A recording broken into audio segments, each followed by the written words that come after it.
Bonjour, bienvenue dans cette deuxième partie sur le chapitre caractéristiques des ondes. Alors nous allons parler de la périodicité d'une onde et nous allons voir que pour une onde progressive périodique, il existe une double périodicité. Alors elle est assez simple à illustrer. Une première périodicité qui est la périodicité spatiale, c'est lorsqu'on fige le temps et qu'on observe l'évolution spatiale de l'onde. Donc figer le temps, c'est simplement prendre une photographie. Donc, si vous regardez sur cette photographie, vous tracez un axe, par exemple, dans ce sens-là. L'onde se déplace, on va dire, de haut vers le bas. Donc, si on suit l'axe de propagation, eh bien, on va voir que l'on passe par des sommets, puis des creux, puis à nouveau des sommets de manière périodique. Donc, ça, c'est la périodicité spatiale.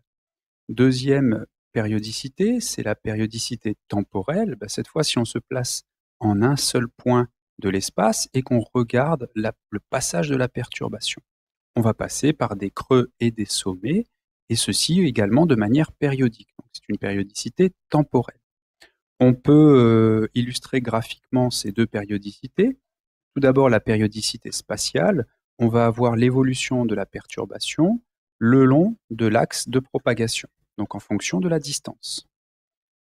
Maintenant, la périodicité temporelle, c'est lorsqu'on aura un graphique avec l'évolution de la perturbation en fonction du temps cette fois-ci. Donc faites bien attention quand vous avez un exercice avec un graphique, vérifiez si en abscisse c'est la distance ou une grandeur en mètres qui est indiquée ou bien le temps ici.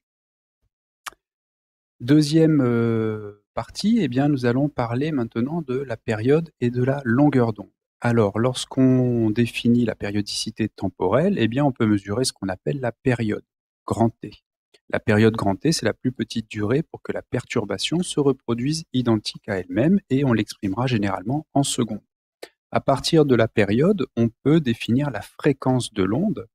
La fréquence de l'onde, c'est le nombre de répétitions de l'onde par seconde.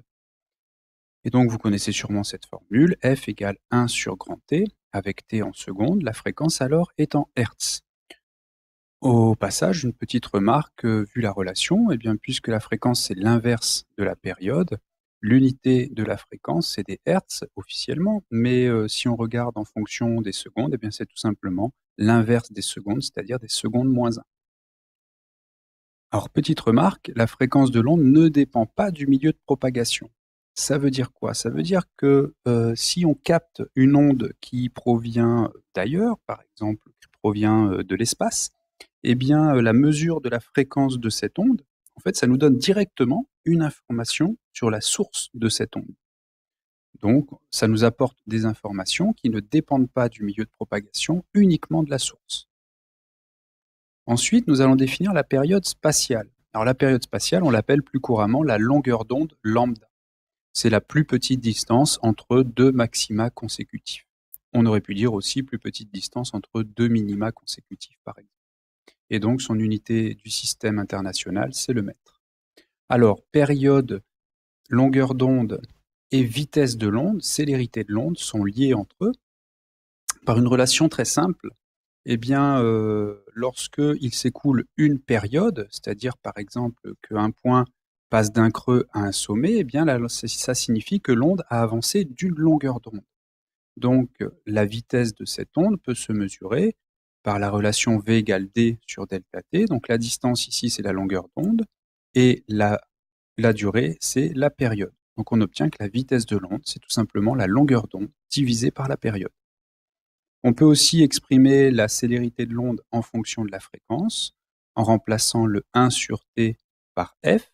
Donc on obtient que la célérité de l'onde est égale à lambda fois f, longueur d'onde fois fréquence. Un petit détour par les unités pour vérifier la cohérence de ces relations. Donc c'est quelque chose qu'il va falloir apprendre à faire en terminale, c'est vérifier qu'une relation est cohérente vis-à-vis des unités obtenues. Donc ici, on a la longueur d'onde en mètres, la période en secondes, donc on obtient bien une célérité de l'onde en mètres par seconde. Pareillement, si on a lambda fois f, eh bien lambda est en mètres, f est en hertz, c'est-à-dire des secondes moins 1, donc des mètres fois des secondes moins 1, on retrouve bien mètres par seconde la célérité de l'onde. Voilà, c'est tout pour cette deuxième partie.